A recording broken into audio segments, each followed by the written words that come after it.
hacerle la invitación a mi amigo Salvador Iván Rodríguez, que nos ofreció un espacio para presentar este libro dentro de las jornadas de Historia de la Psicología, Investigación y Enseñanza. Eh, Quiero empezar dándoles una mala noticia. Bueno, a mí me parece una mala noticia, y es que estaba planeado que viniera Juan José Doñán, cronista tapateólogo de la ciudad, pero me acaba de avisar que no va a llegar porque se equivocó de lugar y se fue al Colegio de Jalisco. Este, es una pena porque el libro está editado por el Colegio de Jalisco, entonces como que se confundió, aunque la invitación decía ITESO, y dice pues que andaba preguntando por el edificio M allá. Y pues se fue en bicicleta porque él usa bicicleta para todo, y me dijo pues por más que pedalee no voy a llegar a tiempo, ¿no? Y pues vamos a tener que prescindir de su valioso comentario, pero tenemos otros valiosos comentarios de Alicia Reynoso, que es una amiga, compañera estudiante. Me pidió que la presentara como, bueno, yo digo que es una estudiante ejemplar de licenciatura en psicología. Es colaboradora de distintos colectivos de investigación y acción urbana, es feminista y es fan de los elotes en vasito. Esa fue la indicación. Y yo soy Cristian Grimaldo, soy estudiante de doctorado en el Centro de Investigación y Estudios Superiores en Antropología Social, CIESAS. Soy profesor de asignatura aquí desde hace un rato. Me dedico sobre todo a hacer investigación urbana desde la perspectiva de la psicología social.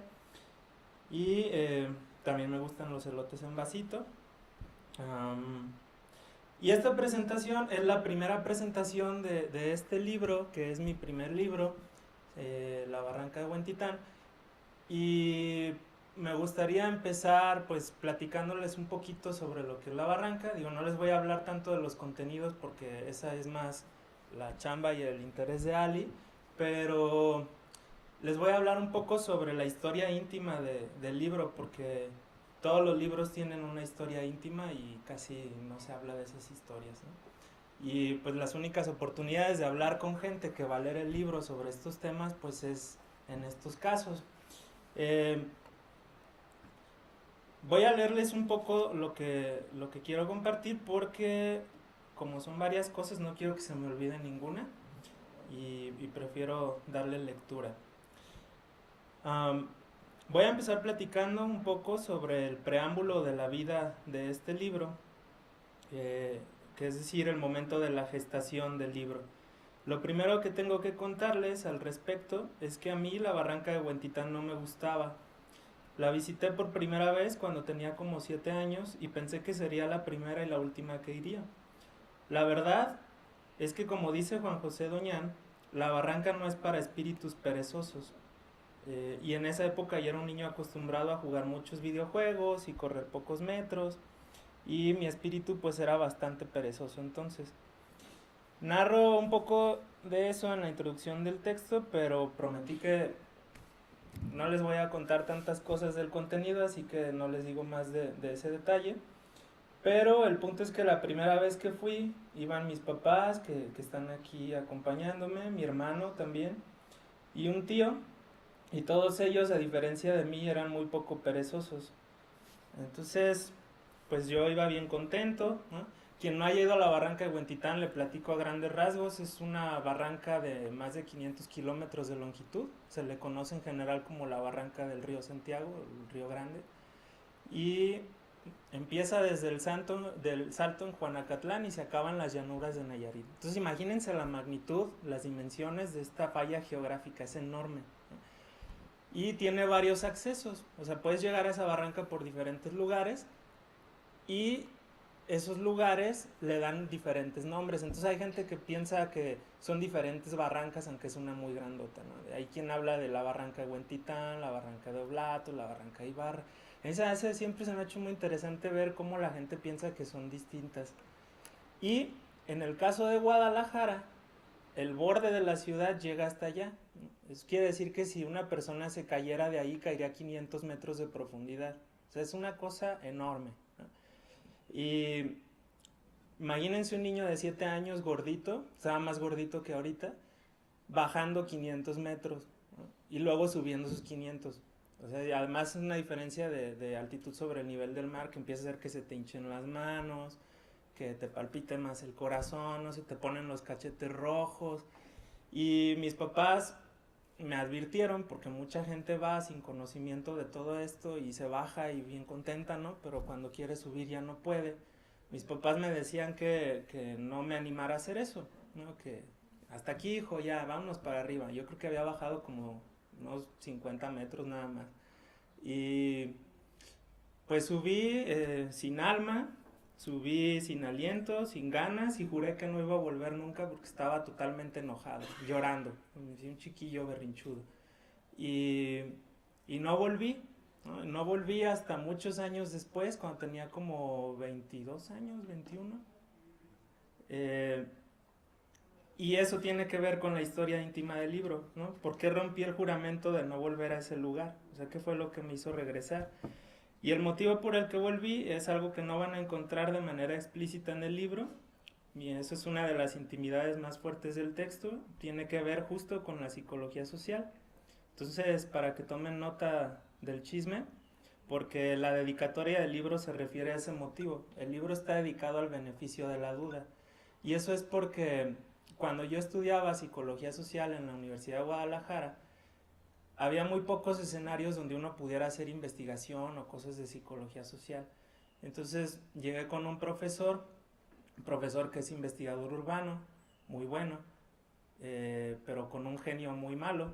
Y le dije, me deja hacer algo con usted porque no hay nada chido acá y pues yo quiero hacer investigación. Y me dijo, órale, pues mira, hay un proyecto ahí que se llama Voces e Imágenes de la Barranca y pues si quieres entrarle, éntrale, ¿no? Pero así como tú, vienen un montón de chavos y nomás dicen, pues yo quiero trabajar y a la hora ni hacen nada, acaban sus prácticas y se van, ¿no? De ahí podría salir un artículo, un libro, una tesis de maestría, pero pues la verdad, no espero que hagas nada, pero te voy a dar el beneficio de la duda, ¿no? Y entonces yo le dije, órale, y así todo romántico, ¿no? Yo le prometo que un día voy a hacer algo y así como que sí, chavo, ¿no? No va a hacer nada. Terminé yendo con más amigos, aquí está mi mejor amiga, Georgina, y juntos terminamos yendo a la barranca, por eso volví a la barranca. Yo salí bien contento ese día que me dio el beneficio de la duda el profe, pero cuando me cayó el 20 de que iba a regresar a mi némesis geográfico en la ciudad, me paralicé, porque dije, ¿y qué hice, no? Ese lugar, odio ese lugar, o sea, ¿qué voy a ir a hacer a ese lugar? Mejor hubiera hecho otras cosas. Entonces, pues regresé. Si todo sale bien, la semana que viene voy a ver a ese profesor en el mismo cubículo donde me dio el beneficio de la duda y le voy a regalar el libro con mucho gusto. No tanto como en un rollo de orgullo, sino de agradecimiento, ¿no? Porque creo que el beneficio de la duda es algo que no se le debe negar a nadie, y menos a un estudiante. Entonces regresé, terminé mis prácticas, hice un proyectito de 10 cuartillas sobre este tema y ahí siguió el desarrollo del libro, ¿no? Ya estaba gestada la idea, pero fue cuando empezó a formarse más. Y donde se desarrolló ese pequeño feto de ideas fue en el Colegio de Jalisco, donde se fue Juan José Doñana ahorita. Y ahí, pues, hice el intento por entrar y recuerdo que una de las personas que me entrevistó me dijo, ¿y tú qué estás haciendo aquí? O sea, ¿qué quiere hacer un psicólogo aquí? No, ustedes deberían de estar estudiando cosas de loquitos y eso. Y yo creo que la respuesta que le di lo convenció porque me dejaron entrar.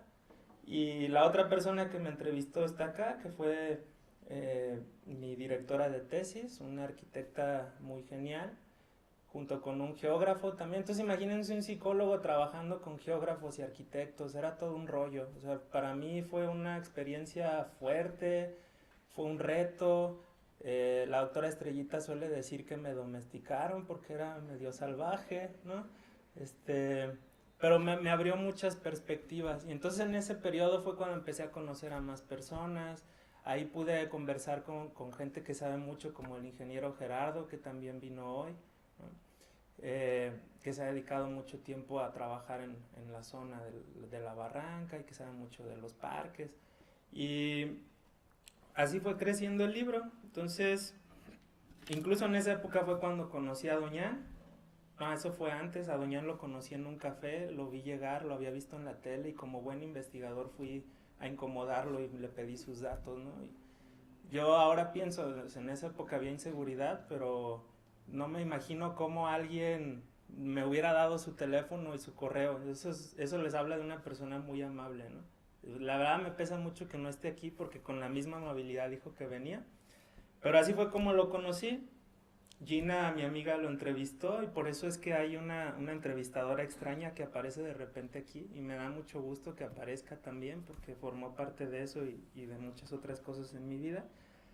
Y pues bueno, así fue creciendo el libro, terminé la maestría en el colegio y pues fueron 2 años de maestría. Les podría contar muchas anécdotas de eso, pero la verdad es que me interesa más que siga hablando Ali. Nada más quisiera decirles pues que también quiero platicar un poco del papel que juega la familia en esto, porque también pasa desapercibido, ¿no? La verdad es que lo más justo es que un libro tuviera un montón de autores, ¿no? Porque pues hay un montón de gente que te echa la mano. Y unas de esas personas muy claves son mis papás, ¿no? Porque les tocó soportar pues muchos días de encierro, de estrés, de soledad. Y pues sobre todo quería hacer una mención honorífica a mi mamá porque pocas veces visibilizamos que los cuidados de las madres permiten que los hombres hagamos cosas como escribir un libro. Y yo tengo el deseo de que con los años sean cada vez más las madres que escriben libros y más los padres que planchan, barren, trapean y cocinan. Porque creo que en la medida de que equilibremos ese tipo de cuidados, más libros buenos va a haber en el mundo. Y pues yo les juro que todavía vale la pena darle el beneficio de la duda a muchos hombres también. Entonces, finalmente mi libro tuvo algunas complicaciones para nacer, como pasa con muchos libros, pero este en particular pasó por múltiples manos expertas que lo dictaminaron.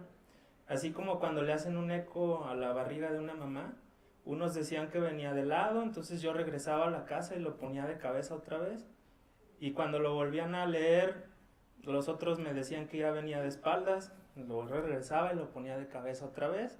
Y cuando menos me esperé, se salió, ¿no? Así, ya estaba ahí. Les cuento, pues pasó por 6 dictaminaciones. Es un libro, no muchos pasan por eso, por lo general son 3 máximo, ¿no? Pero ahí hubo complicaciones en el proceso y entonces unos decían ya está chido que salga y luego de repente decían no, pero es que ya pasó el tiempo, entonces hay que dárselo a otros 2. Y así se iban y se iban y se iban y se iban y yo decía es que ya no van a ser, ¿no? Pero terminó naciendo. Entonces esa es la breve historia íntima del libro. Puedo contarles más después si a alguien le interesa.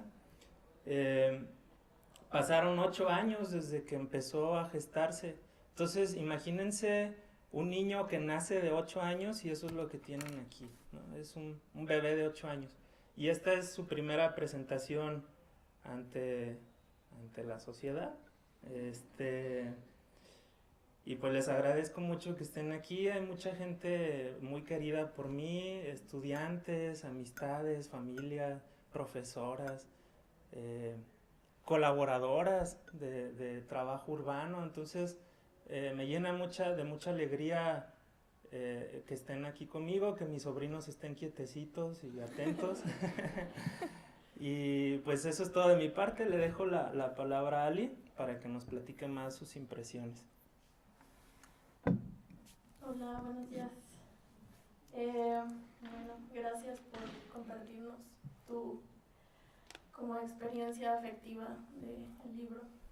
Y bueno, el otro día me encontré a Cristian, ¿no? Y le decía que me hubiera gustado ir a la barranca antes de hacer esta presentación, ¿no? Porque yo no conozco la barranca y que creo que es algo que es como repetido en muchos de quienes somos tapatíos, tapatías. Y hay una parte en el texto que dice que los tapatías nos dividimos en 2, ¿no? En quienes conocen la barranca y quienes no. Y si no, no eres tapatío. Y yo, chin, ¿no? Y bueno, pero pues Cristian en su libro nos va explicando un poco las razones por las que la barranca no está en nuestro mapa, ¿no? Y bueno, les voy a platicar un poco más bien como de mis reflexiones acerca de lo que implica que un espacio o un lugar no esté en nuestro mapa, ¿no? Y por eso la potencia del libro de Cristian. Y bueno, la barranca no estaba y no está regularmente en mi imaginario, ¿no?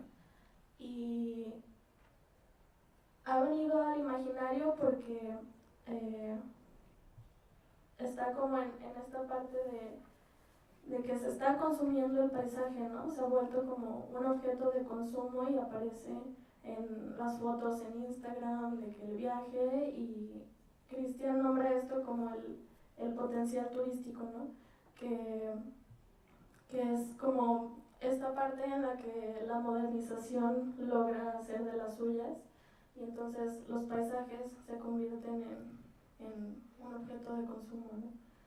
Y bueno, pero ¿qué tanto esos usos tienen que ver con lo que Cristian recupera de quienes han habitado y se han apropiado de la barranca por generaciones?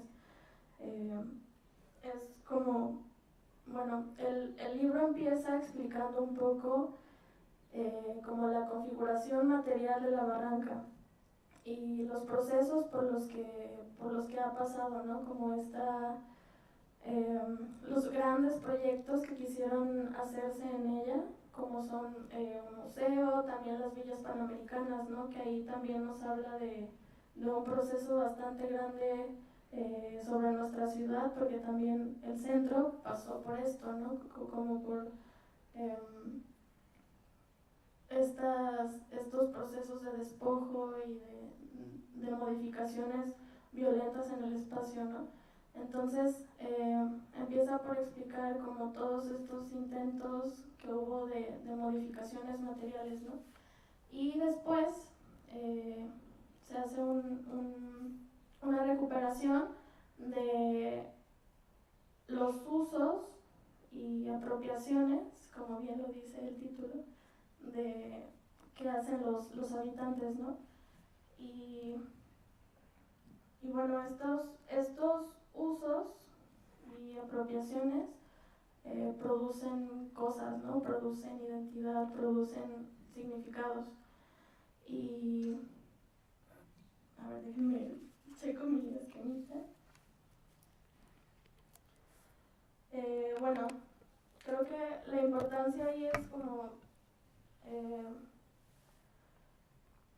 que, por ejemplo, los habitantes enuncian como una situación de clase, ¿no? Por ejemplo, enuncian que la barranca fue utilizada para, por ejemplo, ir los días de campo en Semana Santa hace años, ¿no? Y que ese es un uso muy importante y muy particular, porque se asumía que quienes no podían tener acceso a irse de vacaciones, a irse a la playa, entonces la barranca era el espacio para poder convivir en familia, ¿no? Entonces tiene una carga simbólica importante, ¿no? Y ahí, pues, quienes lo relatan, que son personas de hace 2, 3 generaciones, les hace mucho sentido, ¿no? Entonces ahora ven a estas personas que vienen a hacer ejercicio, que vienen a consumir la barranca,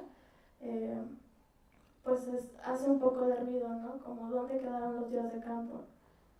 Y bueno, les voy a contar una experiencia como para ejemplificar la importancia de apropiarnos de los espacios. Ayer, regresando de un viaje,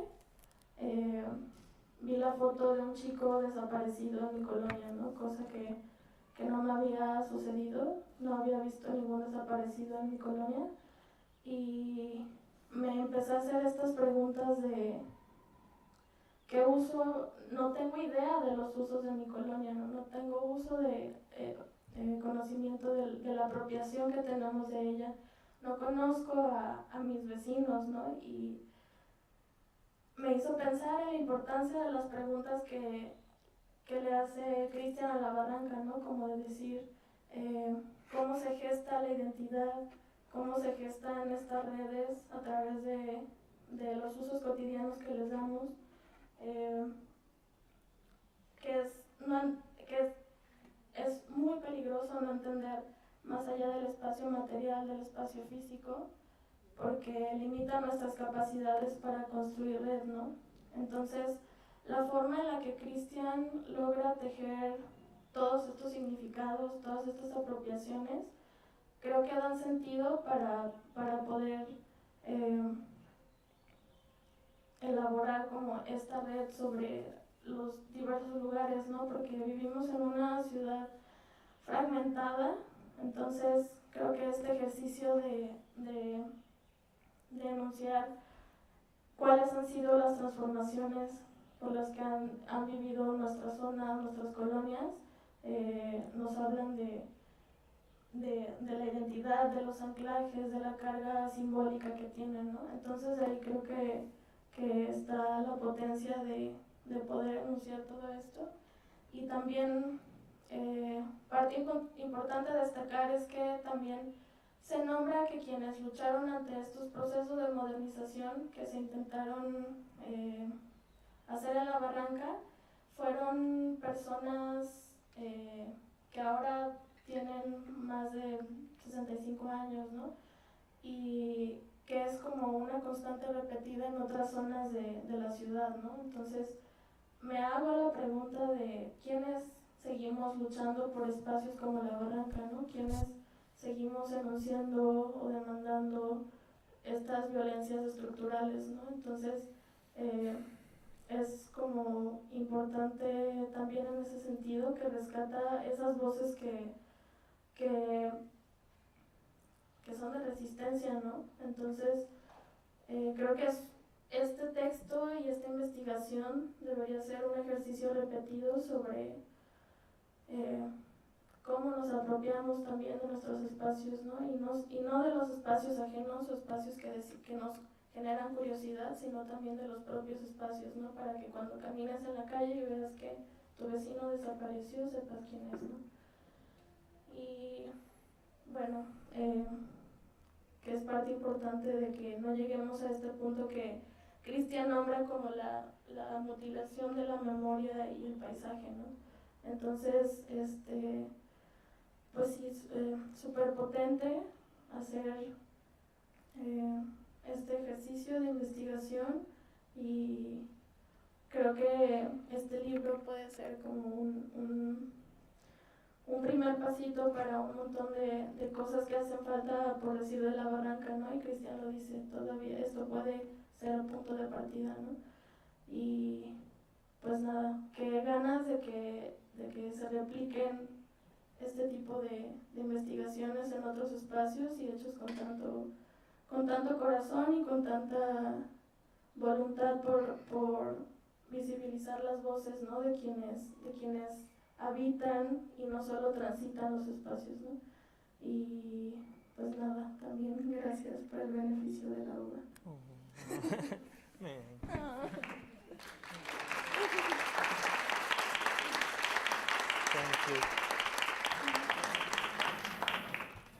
Pues yo sabía que Ali le iba a poner el potencial político a este libro, entonces también por eso quería invitarla. No fue tanto dándote el beneficio de la duda, yo ya sabía por dónde iba. Pero pues nada, creo que empezamos un poco tarde, ya no nos queda tanto tiempo. El libro está afuera, tiene un precio de 140 pesos, es el mismo precio que va a tener en todos lados. Son 146 páginas, entonces es casi $1 por página, no es caro. Y pues eso es lo que uno se gasta yendo al cine si compra palomitas y refresco, así que... Y les aseguro que va a durar más de 2 horas lo que los entretenga. No me dan comisión vendiéndolo, la verdad, pero anímense a comprarlo, porque me gustaría después que me platiquen sus opiniones y saber como qué otras cosas pueden salir de aquí.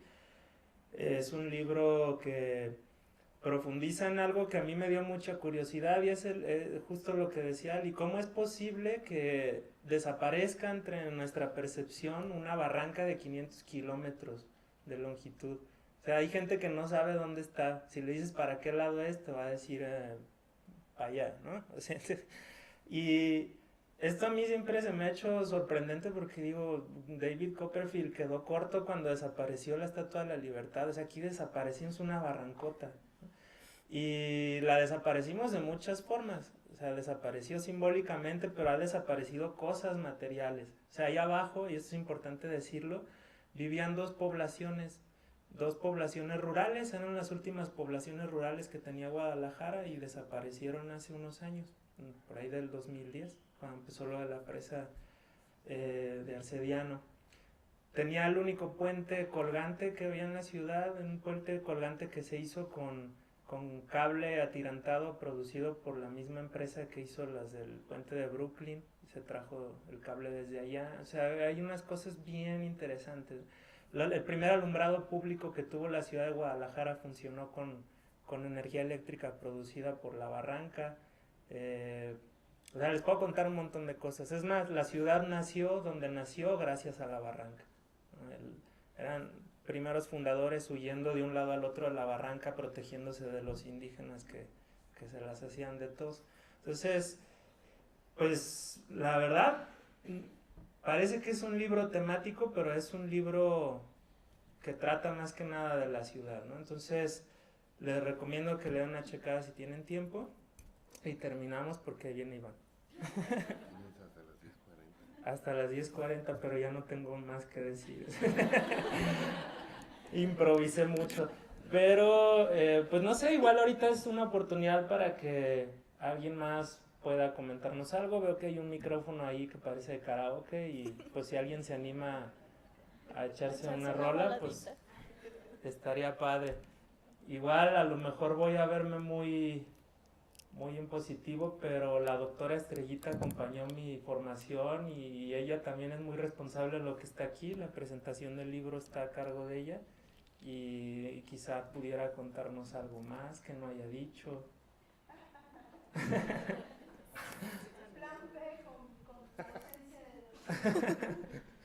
No lo haga tan evidente. Fue un gusto para mí, para Felipe, compartir algunas jornadas con Cristian, y cuando lo presionábamos, porque cualquier programa de posgrado, ustedes saben que esté en CONACYT, significa que los alumnos se tienen que recibir en determinado momento. Eso significaba que presionábamos a Cristian Luis Felipe y yo, preguntándole cuando concluyó su primer semestre en la maestría, bueno, cuál va a ser tu estructura capitular, y eran cosas que Cristian me miraba así como diciendo, pero ya quieren que hables de capítulo cuando estoy familiarizándome con el asunto. Bueno, a veces lo pueden ver así los alumnos, pero resulta que también es una manera de poder presionar para delimitar y precisar lo que se quiere. Porque cualquier objeto de estudio puede tener infinidad de posibilidades de ser estudiado y de reflexionar cosas, pero cuando uno se compromete solo con algunas, que es lo suficiente para demostrar la suficiencia como investigador, que de eso se trata una tesis de maestría o de doctorado, ¿no? con los niveles de profundidad diferentes que cada una tiene, pues eso era lo que hacíamos, ¿no? También fue una experiencia muy agradable cuando lo presionamos mucho, Luis Felipe y yo, un sábado que nos vimos en el CUSH, para que de verdad tomara el avión y se fuera a Barcelona a hacer su estancia de investigación, ¿no? Y supongo que es tu sobrino más grande, el que pensaba que todos los aviones todos los aviones que veía pasar hace 3 años llevaban a Cristian a algún lugar, ¿no? De manera que para nosotros como directores de tesis compartidos, Luis Felipe y yo, aparte de que fue muy agradable dirigir a Cristian, porque era agradable hasta cuando lo presionábamos o le peleábamos, ¿no? Le peleábamos en el sentido académico, no le peleábamos como mamá o tío o algo de eso así.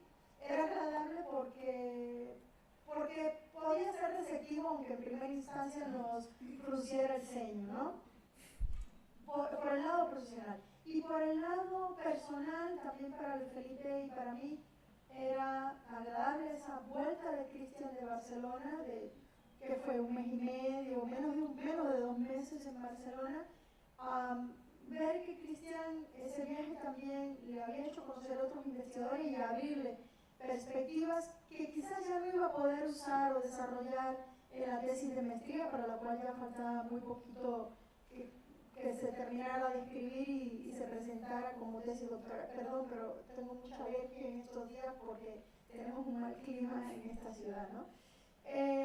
No sé, no estoy llorando de la emoción, sino de la alergia.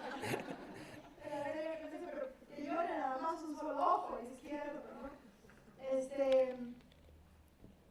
Y saber que instituciones como el Colegio de Jalisco incluso tienen un impacto. Cristian decía, este libro lo escriben muchos y deberían estar los nombres de muchos, con instituciones como el Colegio de Jalisco.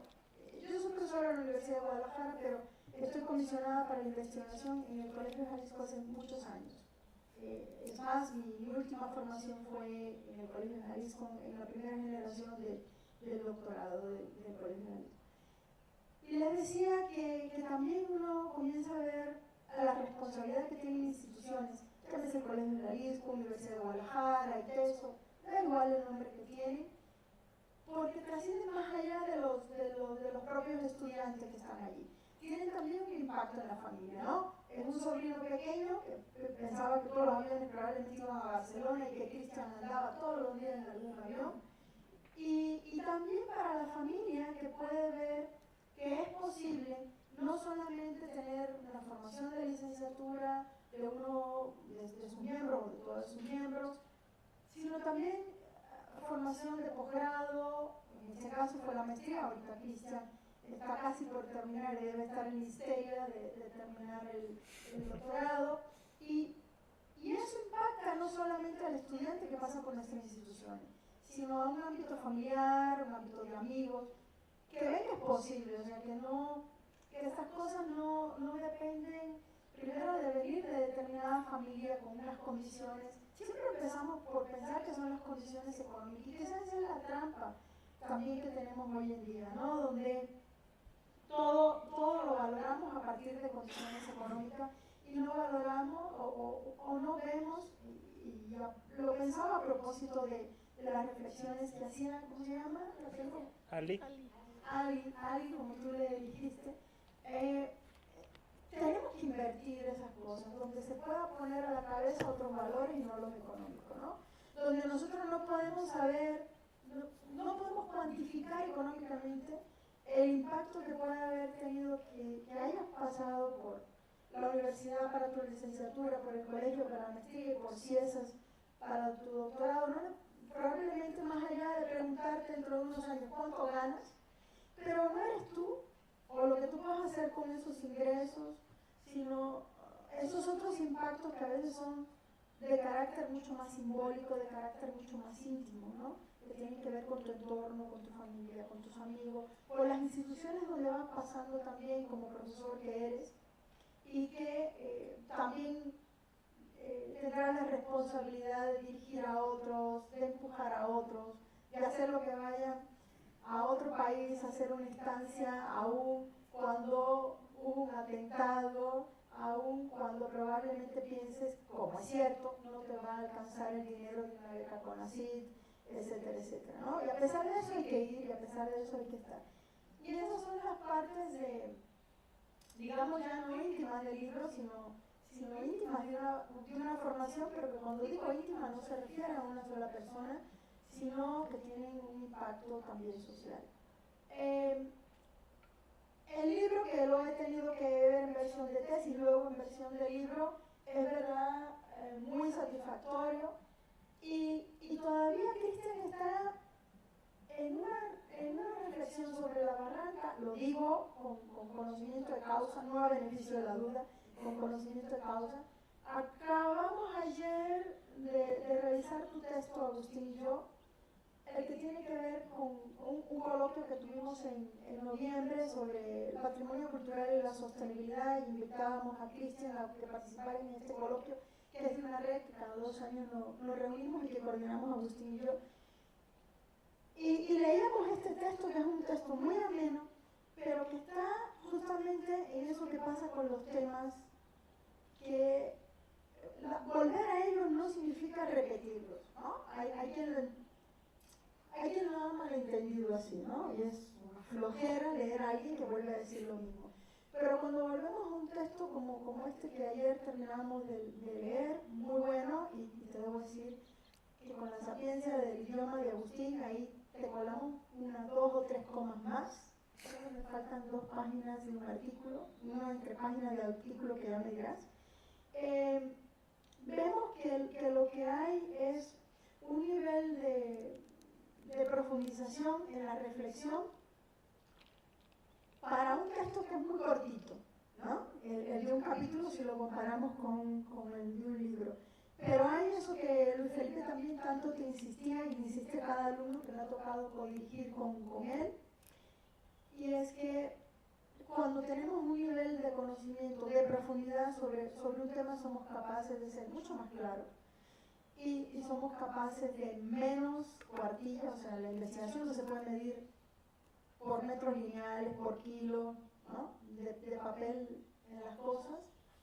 Somos capaces de decir cosas más importantes y que dejen incluso una reflexión en nosotros, ¿no? No solamente un nivel de conocimiento, sino una reflexión. No solamente el dato, sino también que eso motive, como dirían algunos de los autores que por otros chismes del arte leo, no que emocione, sino que conmuevan, en el sentido de que movilicen conciencia, movilicen la acción, todas esas cosas.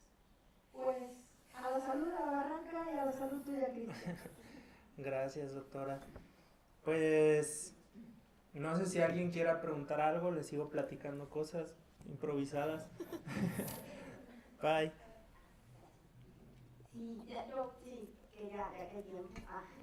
No, aprovechar, es que una cosita que vaya, me llama mucho, o sea, la verdad que es ciertamente un escenario que, como bien decía, ¿no? Qué capacidad de invisibilizar una cosa tan majestuosa y con tanta historia y arraigo para tantas generaciones en Guadalajara, y que de repente pues es una ciudad que crece y pum, se traga hasta eso, una barranca, ¿no? O sea, el límite más claro que tenemos, y ya ni por eso nos queda claro que está ni cómo funciona, y vaya, me gusta mucho, me emociona escuchar que no es solo una historia de la barranca, sino que es como de la ciudad entera, así me da muchas ganas de irme para leer el libro, para verlo de una vez, y como es un espacio que es, pues, o sea, es muy político, o sea, están pasando muchas cosas, no solo a nivel de la gente que ahí habita o que por ahí transita, sino, pues, por ejemplo, todos los cuerpos que aparecen ahí, ¿no? O sea, digo, a propósito de, así, pues sí,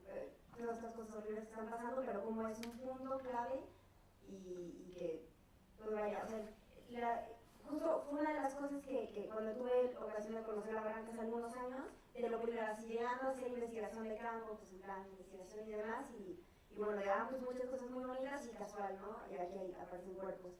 Y que interpela un montón con estas realidades de proyectos inmobiliarios gigantes, pero con gente que lleva ahí toda su vida, con saber que a lo mejor antes sembraban, y como una zona de la ciudad nos puede hablar de tantas otras cosas de la misma ciudad, y me encanta, o sea, me encanta que nos hayas relatado como esta breve historia íntima que sale de este libro, que, o sea, porque al final también da cuenta un poquito, siento que de cómo terminan de gestarse estas cosas, ¿no? A lo mejor es una piedrita que tú moviste hace muchos años y que no has soltado, ¿no? O sea, que no has terminado de soltar, y a veces, o sea, bueno, a mí me interpela mucho respecto a como procesos de cerrar, o de hasta qué punto acompañas, o cómo se puede tomar descansar de algunas cosas, pero sin dejarlas ir completamente. Entonces, o sea, me llena de ilusión pensar que puede haber cosas que a lo mejor ahorita pues no tenemos muy en la mano, pero que no significa que hayamos perdido y a las que podemos volver, y no, o sea, nada más el que, también tuve chance de trabajar con Cristian como colaborador y la verdad fue una experiencia maravillosa, por lo mismo que veo aquí ahorita, que es justo esa cuestión de poner mucha reflexión, muy carga de sentimiento en pocas palabras, en textos cortos, y es una habilidad tremenda, o sea, para empezar, y además creo que toda esta sensibilidad con la que empapas pues, tus reflexiones, tus comentarios, tus textos, es una cosa bien necesaria, no solo, o sea, es muy valiosa, pero también muy, muy necesaria, y a mí me llena de ilusión ver cómo esa coherencia entre ponerlo así, el que le agradezca a su madre, por ejemplo, por permitirte, o sea, como reconocer ese papel de la gente que está alrededor, y que al final es una forma de abrir espacio, ¿no? Ver a alguien aquí, o sea, no buscarte a ver qué gran doctor te introduce, sino, a ver, aquí hay una alumna bien chida, o sea, y entonces esa forma en la que vas guiando, pero a partir de abrir espacios. Y es una cosa que de verdad, perdón, o sea, yo lo agradezco muchísimo, de verdad es maravilloso tener ejemplos de creo que todos tenemos muchos motivos para estar orgullosos de estar compartiendo camino con gente que guía con el ejemplo y como poniendo no solo una cabeza como muy centrada, sino con todo el corazón ahí. No, muchas gracias, Cristian, o sea, por el libro y por el ejemplo que eres y por la generosidad que por todo lo que estás compartiendo así. No manches, casi me haces llorar. No me cuesta mucho llorar, pero estoy haciendo un esfuerzo. Pues me llena mucho de ilusión que te llene de ilusión a ti, porque no es algo que yo me hubiera esperado, pero es algo que me hace sentir pues que vale la pena hacer esto, ¿no? Y pues Ali no es la única estudiante chida de acá, ¿no? Hay un montón. O sea, si por mí fuera, preferiría que hablaran ustedes de todo. Hay un montón de gente muy, muy, muy sapiente, muy emocional, muy política pues que acompaña todo lo que yo hago, ¿no? También está acá Héctor, que es un compañero excepcional, Iván, que siempre está apoyando, ¿no? La verdad es que yo siento esto como un espacio de amistad y pues es algo que celebro mucho porque creo que eso está en el libro, nada más que está implícito, ¿no? Y pues esto que decías es muy importante sobre cómo la barranca es un lugar de tiradero de cuerpos, que no hace mucho, y son los temas que pues, terminan saliendo porque pues, es en donde estamos viviendo ahorita. Uno de los estudiantes desaparecidos de la UDG apareció en la barranca, ¿no? Y eso no ha dejado de ocurrir. El libro está estructurado en 3 partes, son 3 capítulos, no es un libro muy largo. El primero es sobre la materialidad, son las formas físicas, cuánto mide la barranca, cuántas especies hay. También eso les cuento, hay una especie endémica del lugar que descubrió un investigador de la UDG, un botánico, y tiene el nombre de él, y es una planta que solo existe ahí. Son cosas que no sabemos, pero son muy importantes. Entonces de eso se trata este. El segundo es históricamente cómo fue cambiando los usos del lugar, porque no siempre la gente fue a correr ahí, que eso a mí fue algo que me sorprendió bastante. O sea, cuando se lo pregunta, le cae el 20 de, pues a lo mejor hubo un día en el que la gente no venía con tenis a bajar corriendo, ¿no? Entonces, ¿qué había antes? Entonces, lo que había antes eran arrieros que pasaban con burritos, con muchos burritos, no eran 2, 3, eran yuntas de 20, y traían cosas desde Yagualica, ¿no? Era por donde entraba todo el comercio de la ciudad. Y entonces un día a alguien se le ocurre que los arrieros dan mala imagen y hacen que ya pasen por otro lado, y entonces empiezan a construir carreteras, ya no tiene tanto sentido que ellos existan. Y esa es una de esas cosas tristes del lugar, porque desaparecen. En el libro viene una foto que tomó Luis Felipe Cabrales de uno de los últimos vestigios que hay de eso, que son pocas personas que quedan ahí, que traen un burrito y suben mangos. Un burrito, ¿no? Donde antes pasaban 20. Entonces el camino estaba hecho para esas cosas. Los pueblos surgieron porque atendían a los arrieros. Entonces de eso es ese capítulo. Cómo fue llegando de todo eso al momento en el que ahora hay gente con tenis Nike, cuerpos muy estéticos. Hay unos señores sorprendentes de más de 60 años que bajan y suben corriendo, ¿no? Y el tercer capítulo habla de los imaginarios urbanos. O sea, ¿qué es lo que la gente imagina del lugar? Es uno de los capítulos para mí más bonitos porque es donde entrevisté a 6 personas, uno de ellos el ingeniero Gerardo que vino.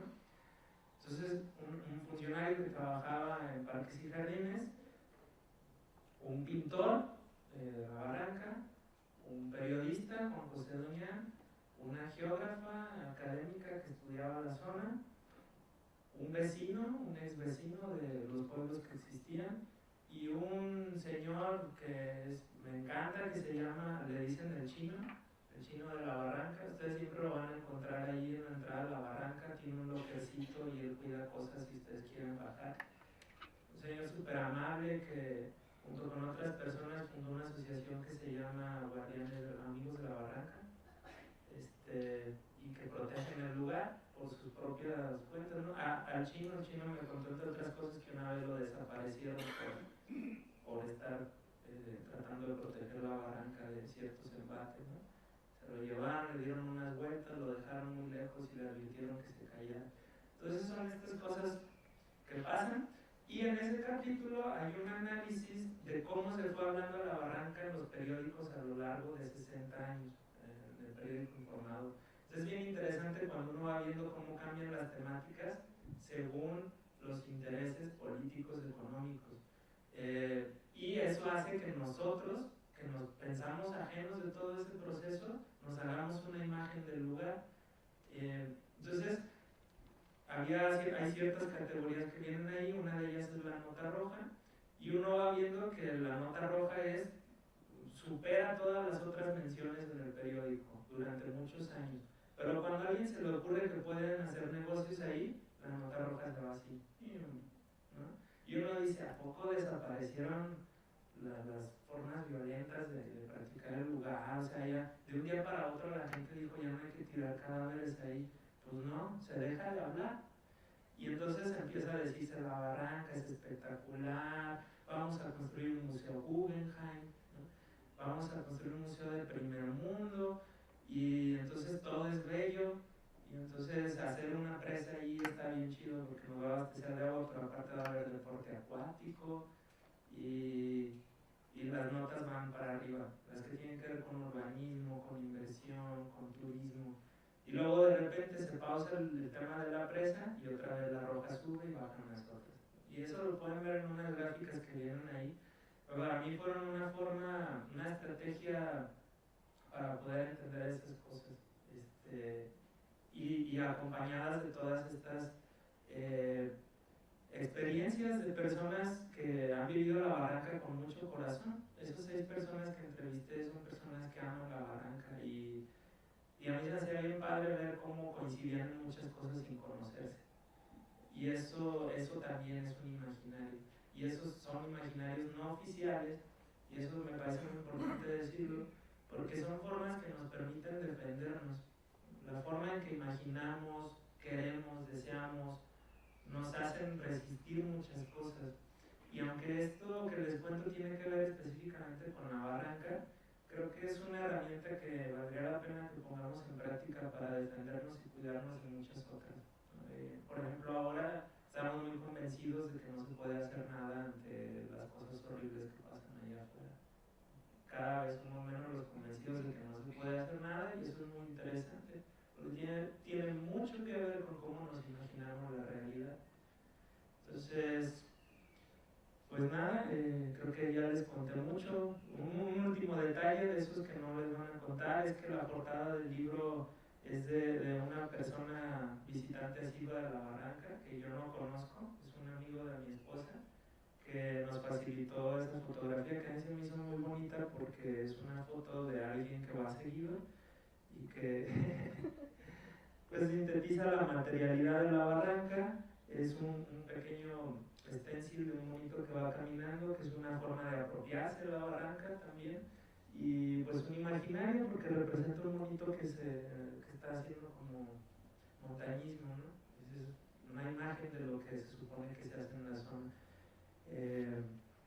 Creo que ahora sí por mi parte sería todo. Justo faltan 3 minutos y pues les agradezco mucho su asistencia. El libro está allá afuera, mi esposa Natalie me va a ayudar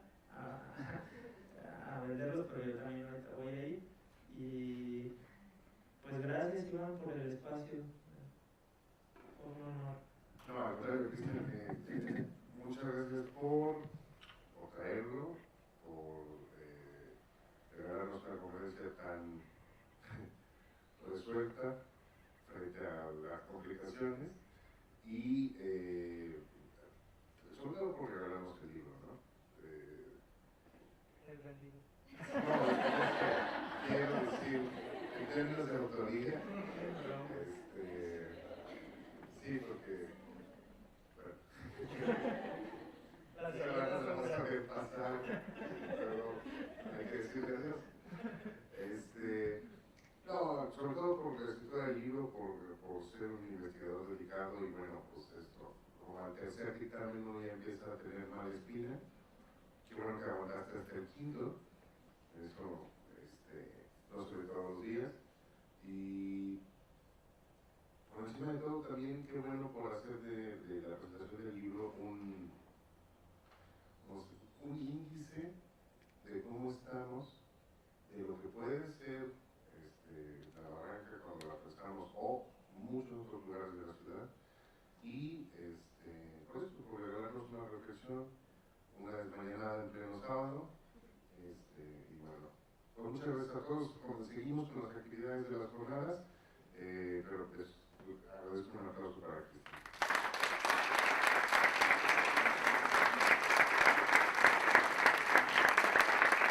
Digo que para